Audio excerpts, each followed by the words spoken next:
Sisi gelap negara Haiti pasca pembunuhan Presiden Jovenel Moïse yang terjadi pada 7 Juli 2021 oleh sekelompok tentara bayaran dilanjutkan gempa bumi berkekuatan 7,2 skala Richter. Namun bagaimanakah perlindungan sosial, politik dan ekonomi saat ini?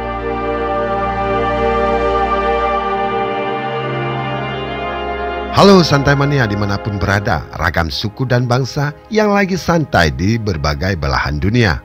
Jumpa lagi bersama saya King Host si segelap dunia. How are you? Apa kabar? Tentunya kabar baik, bahagia, sehat dan penuh semangat.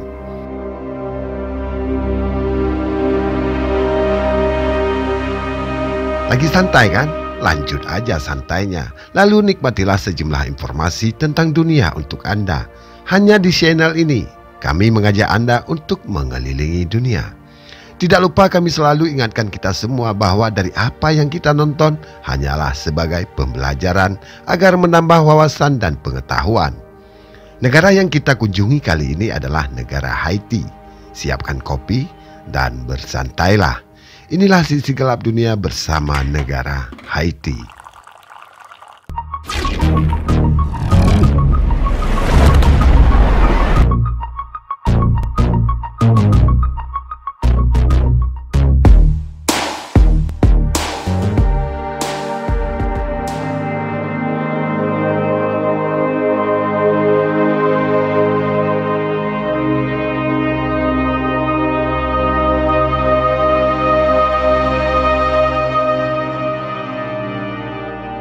Negara Haiti banyak yang mengira bahwa negara yang sebenarnya berada di kawasan Karibia ini adalah salah satu negara benua Afrika.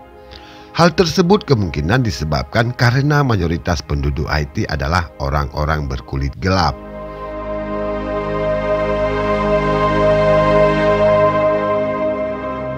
Haiti secara bersamaan menghadapi krisis politik dan kemanusiaan. Presiden Haiti Jovenel Moïse dibunuh pada tanggal 7 Juli tahun 2021 oleh sekelompok tentara bayaran, mengacaukan situasi politik yang sudah genting dan menjerumuskan masa depan negara itu ke dalam ketidakpastian.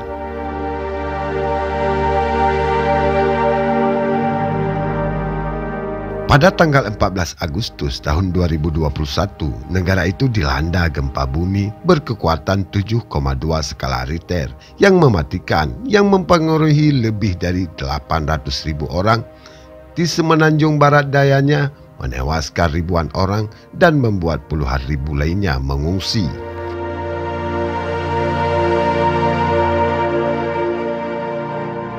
Beberapa hari kemudian negara itu dilanda badai tropis Grace, menyebabkan banjir di daerah yang terkena gempa dan memperburuk kerusakan dan penderitaan masyarakat Haiti.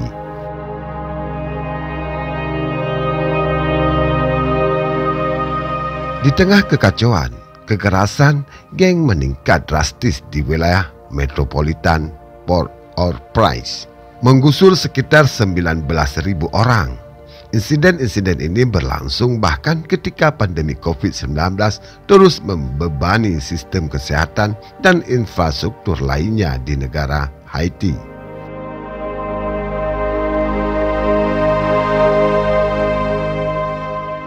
Kurangnya perlindungan sosial yang sudah ada sebelumnya dan infrastruktur yang lemah telah membuat perempuan, anak-anak perempuan, dan populasi rentan lainnya semakin terekspos pada kerugian, kerusakan, dan kekerasan. Negara termiskin di belahan bumi barat, hampir 20% penduduk Haiti hidup di bawah garis kemiskinan ekstrim, dengan USD 1,23 per hari. Kurang dari 1% dari PDB negara didedikasikan untuk kesehatan atau pendidikan.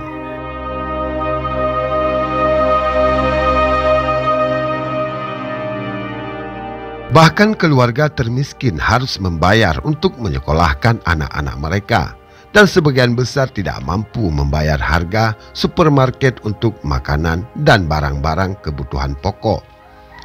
Sebelum gempa, 46% penduduk memiliki kebutuhan pangan yang tidak terpenuhi, terutama anak-anak remaja, dan ibu hamil.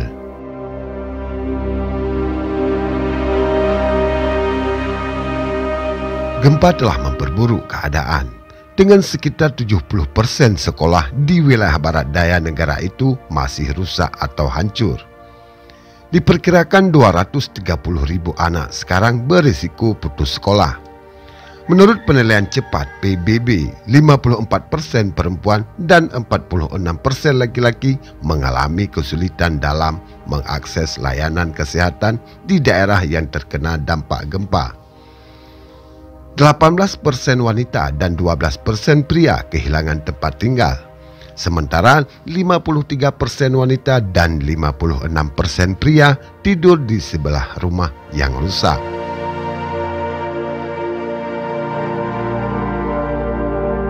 Kebutuhan paling kritis saat ini adalah respon yang efektif dan terkoordinasi menurut ACAPS. Pertimbangan utama yang perlu diingat adalah dampak gempa bumi akan memperburuk kebutuhan dan kerentanan yang sudah ada sebelumnya dan disebabkan oleh ketidakstabilan politik, kekerasan yang berulang, kerawanan pangan, dan wabah COVID-19.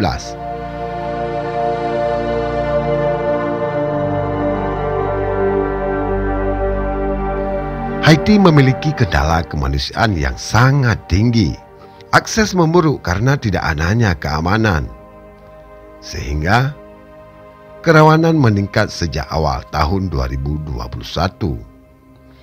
Kerusakan jaringan telekomunikasi menunda pengiriman informasi untuk organisasi kemanusiaan yang ada di berbagai belahan dunia. Jalan rusak menambah kendala akses kemanusiaan.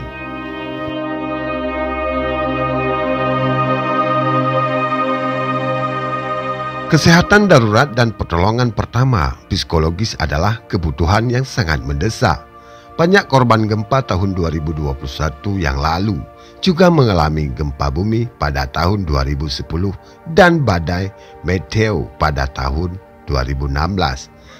Hal ini perlu juga ada dukungan psikososial untuk responden garis depan, baik internasional maupun di negara Haiti itu sendiri.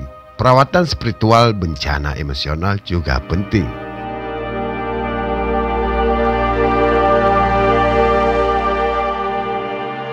Instansi perlindungan untuk melindungi keselamatan semua orang, terutama perempuan dan anak perempuan dari kekerasan termasuk kekerasan berbasis gender.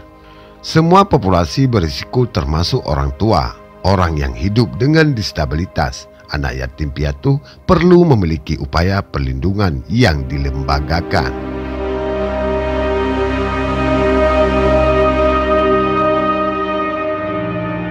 Pemulihan mata pencaharian juga penting dan terus akan menjadi perhatian. Bisnis hancur, termasuk beberapa hotel di kawasan wisata, komponen penting dari ekonomi Haiti itu sendiri.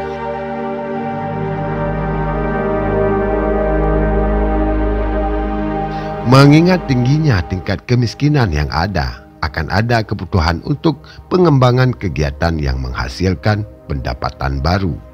Dengan lensa ekuitas dan penekanan pada pemilihan jangka menengah dan panjang, CDP bekerja untuk mengidentifikasi kesenjangan dalam pendanaan pemulihan untuk membantu mengarahkan dukungan keuangan dan teknis di tempat yang paling dibutuhkan.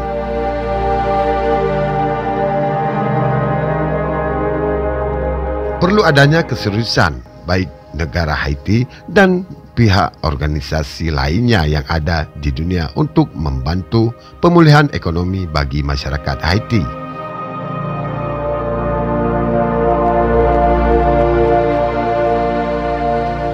Selanjutnya, simpulkan sendiri menurut Anda dan terima kasih telah menonton video ini sampai selesai. Sampai jumpa di video-video berikutnya. Jangan lupa like, subscribe channel ini agar kita dapat mengenal dunia hanya dengan sentuhan jari. Selamat melaksanakan aktivitas dan sehat selalu. Bye-bye.